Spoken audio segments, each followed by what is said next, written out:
Hey, everybody, we have with us again a special treat, Gerald Celente, the man of the hour, who has been warning for years when, quote, all else fails, they take you to war. His Trends Journal cover, No Peace, Only War, the American Way. The track record proves it. Gerald, things are failing, the banking crisis, the economy, the domestic situation crumbling. So are we headed to war, as you say, when all else fails? We're at war already. We're at war with Russia. If I said to you, listen, Larry, send me some guns. I want a grenade. I want to go kill the guy next door. And you gave them to me. You're an accessory to the crime. America's sent over $115 billion of weapons and, quote, aid, et cetera, to Ukraine. And when you talk to people like Scott Ritter and Colonel Douglas McGregor, we have troops on the ground. Yep. Oh, they're advisors. They're not troops, excuse me. Matter of fact, Lloyd Austin, who is our Secretary of Defense, has admitted that we have American, quote, advisors to make sure that the military equipment we're bringing to Ukraine is used properly. Yep. In other words, the Americans are firing this stuff, and they're not this sophisticated stuff. So we're at war with Russia. Yeah. And again, you look at Biden, his popularity is going back into the toilet where he belongs.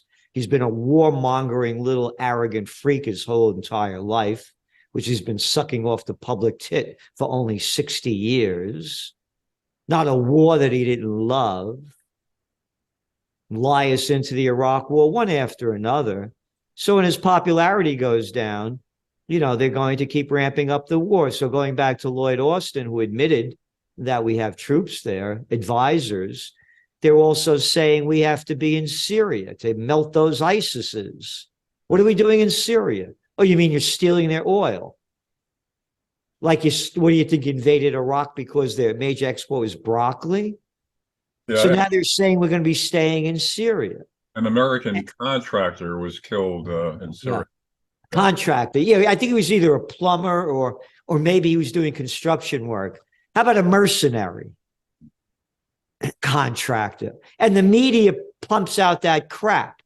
And no one is allowed on the major media to speak about peace or the warmongering freaks that have no right to get us involved in foreign entanglements. You're banned. You're only allowed to swallow the crap coming out of a little piece of shit's mouth that's a CNN Cartoons Network's clown, or ABC, or NBC, or CBS, or how about FUCK? Yeah. You're a prime example, Gerald, of somebody who's been shut up. Years ago, all the networks were interviewing you. Then you went off the narrative, and no longer Gerald Celente on mainstream media. That's right. I used to be on Oprah. I was on Oprah twice. I used to be on CNN about 4 times a month. Yeah. USA Today was a big newspaper. I used to get almost embarrassed because they used to have me almost every day in the news. And again, I said what would happen with the Afghan war and the Iraq war, and everybody hated me after that. Right. And then, of course, I wouldn't fight the COVID war. How dare I not? Yeah. Gerald, so what do you think the chances are that this is going to become a hot war and perhaps even go nuclear? I think they're very, very high.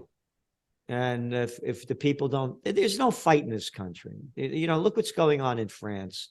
You know, you got millions of people, month after month, week after week, day after day, taking to the streets. Israel, same thing. Mm-hmm. America, again, we had that Rage Against the War Machine rally in Washington, D.C., where I was one of the speakers with Ron Paul, Tulsi Gabbard, Dennis Kucinich, Jimmy Dore. About 4,000 people showed at the Lincoln Memorial.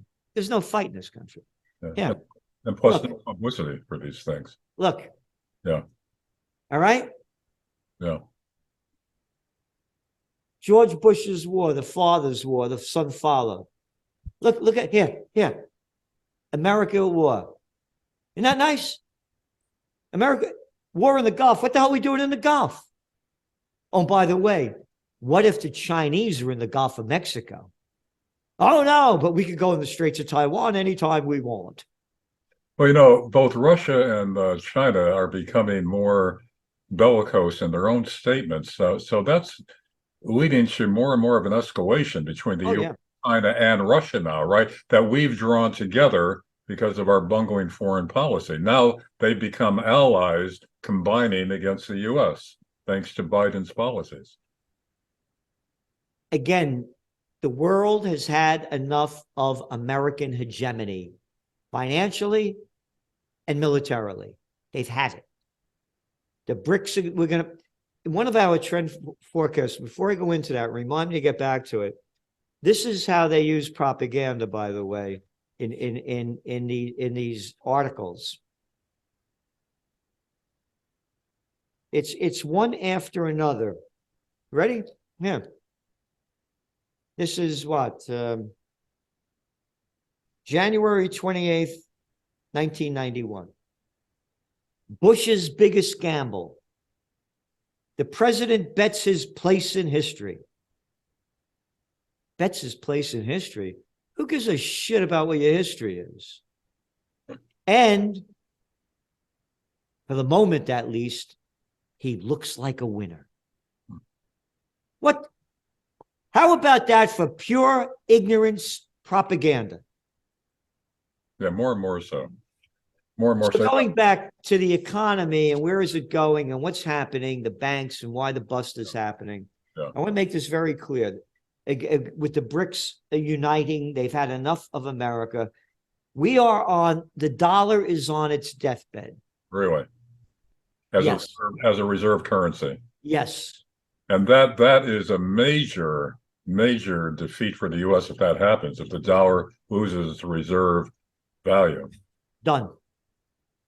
We have become the country that our founding fathers fought against, the United Kingdom. Good point. The sun never sets on the British Empire. We could go anywhere and any place and kill whoever we want. Oh, the study came out. The time they occupied India, 147 million people died because of their occupation. Colonization, isn't that a nice word? So just as the British never stopped fighting to keep stealing land and money and commodities all over the world, when after World War I, it was the end of the pound. They fought their way to death. And America's done the exact same thing with all its wars. Rather than the countless trillions that we've spent killing millions for my whole life. How about if that money went into building your economy? And that's what China's done. The business of China is business. The business of America is war. Look at our third world infrastructure we have here. And look at China's. Look at China's Belt and Road Initiative. Oh, you mean they go into other countries, do deals with them, rebuild their stuff, make deals, blah, blah. America only has what? 700 military bases in 80 countries? Talking about the banking crisis, Gerald, Janet Yellen assures us that they're containing it. Do you see this snowballing now, the banking crisis? Why would anybody with a P, bigger than a brain, bigger than a P, listen to Miss Faccia Bruta, Janet Yellen, who told us that there was no inflation, it was only temporary. There's no inflation, it's only transitory. So if you were full of crap about this, why should I believe you about this? The banking crisis hasn't begun yet. What we've been writing about and talking about for nearly 3 years is the office building bust. Let's go back to the Silicon Valley bank bust. Yeah. Silicon Valley, these were the first people to lock down when the COVID war began. That little freak Dorsey, the Twitter guy back then, we wrote about it as it was happening in the Trends Journal. He canceled his trip to South Africa, told everybody to go home, work from home. Facebook, Google, Microsoft, one tech company after another followed. Stay home, go home, go home. Colleges started closing down, schools started closing down, then businesses started closing down. Work from home, work from home. The tech industry boomed. We're ordering, restaurants are closed down. We're ordering everything online. By middle 2022, when we said it in the Trends Journal that it would end by May 2022, we said that a year earlier, it did. The tech business went way down. At the end of 2022, the NASDAQ was down 33%. So now let's go to Silicon Valley Bank. They had all these IPOs, all these tech ideas. They had all these SPACs. We don't have a business. We just have an idea. But here's $100 million of fake money that they investing in us. And we have this idea of a new tech thing that makes absolutely no sense at all, but we're going to try to do it. That's what brought down the Silicon Valley Bank. And they have all their treasuries and their mortgage rate securities. They had them that are worth nothing because they bought them when interest rates were down near zero. And now they got to sell them. They're selling at a big loss to cover their losses. They went down. Now let's go to the office building bust. The office occupancy rate in America, the 10 largest cities, is 50.4%, according to Castle with a K. Really? Yes. So now, buildings are half empty. Half empty. 10 largest cities. In the largest cities. New York, it's about 47%. Really? Yeah. So now I'm a tenant. I got people working from home. They don't want to travel an hour and a half on the LIE anymore. When they stayed home for months, they said, how the hell am I doing this? Getting up at 5 a.m. to go back and it costed me all this money. And now stay home, work from home. I don't need all these floors anymore.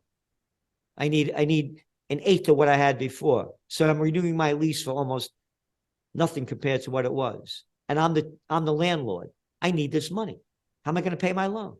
You're not. You're not going to pay it. And you're going to tell the bank, keep the property. Yeah. No one's talking about this. Virtually silent. Every now and then, just a tiny little piece comes up about it without the facts behind it. So the banks foreclose on the property. Then what do they do with it? They can't rent it. So what happened? Yeah, worthless. And then the morons, the imbeciles, the libtard freaks that only love to swallow crap and hate you because you won't swallow the crap that they swallow. They say, oh, we have a housing problem and we could turn them into housing. Hey, stupid. According to the data, no, not me, so take it easy. The data, you libtards, say that the buildings built in the last 50 years are not convertible to apartments because of the way they constructed them. Joe, this sounds like the beginning of the death of our great cities. Could it be that drastic? Oh, it is. Again, look at you're a guy, that you grew up at a time, as I did too, when there was steel towns and coal, all the manufacturing towns that are now ghost towns. Yeah. After the manufacturing left. Yeah. As a matter of fact, I live near Scranton, Pennsylvania, and the major industries there are long gone. Yeah. Yeah. So. And you remember, you go from coast to coast, go through the old little towns in Ohio and Indiana, and you see all the rundown little towns. Yeah. You're going to have a peace rally yourself coming up in, when is it? In May, right? May 27th. A peace and freedom rally at your headquarters in Kingston, New York. Right. On the four corners of freedom. Now, the last time, Gerald, the last few times, or whenever you've had them, the problem has been you don't get any publicity from mainstream media. No. A lot of people don't even know about this. Yep.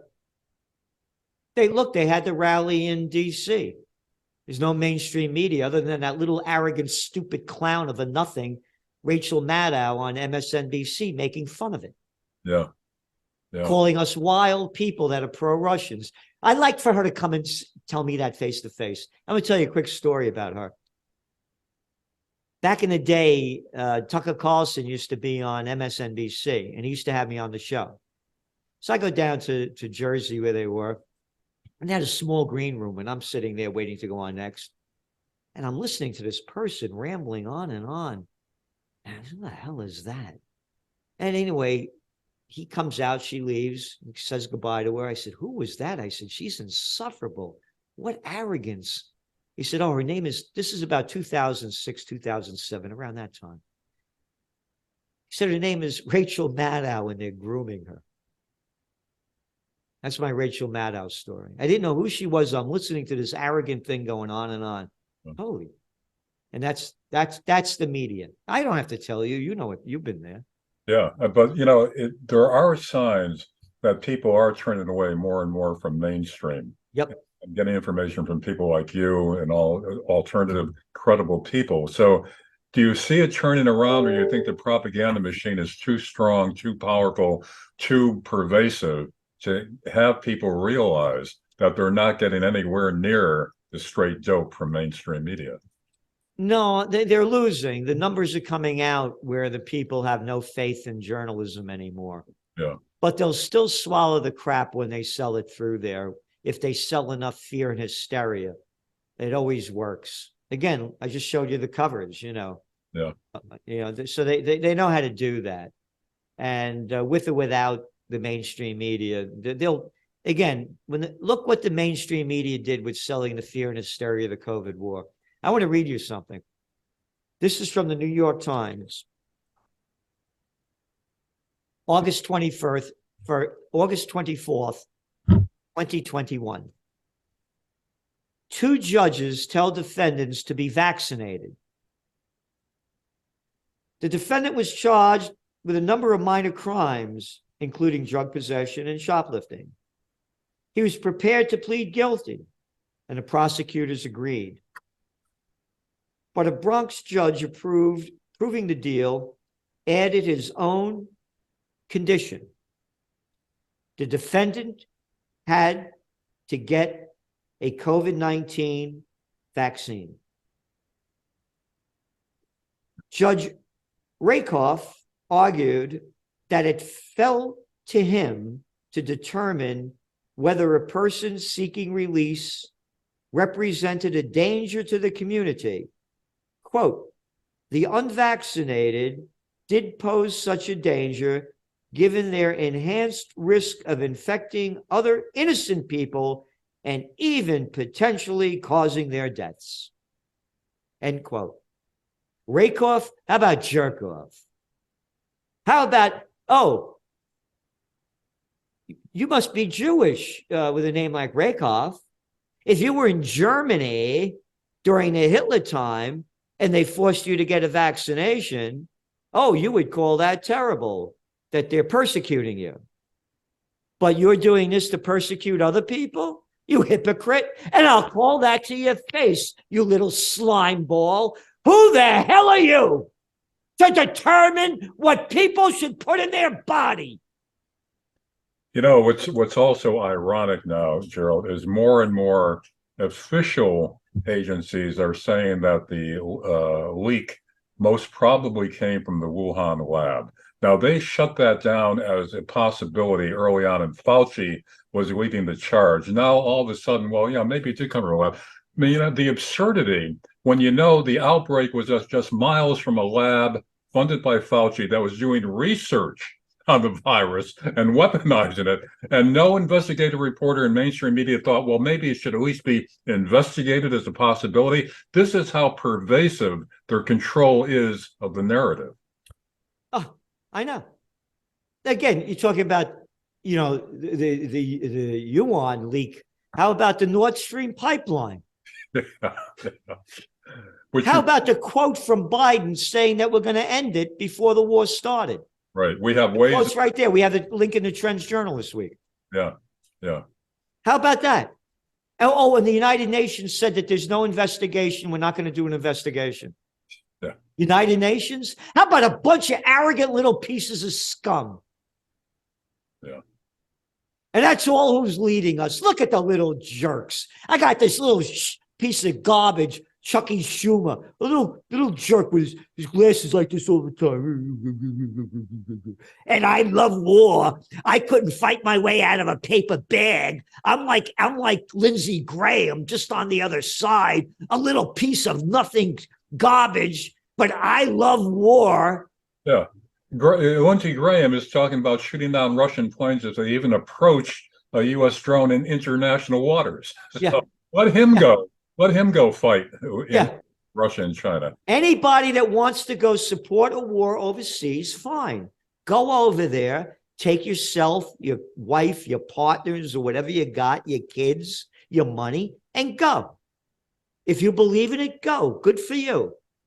I don't believe in it. You're not going to take my money, and I'm not going. Why, how dare you? But I'm not going either. I'm a political coward. Yeah. Oh, by the way, we're coming out with a new T-shirt. What's that? Hey, politicians, who the F are you to tell me what to do? Hmm. Good.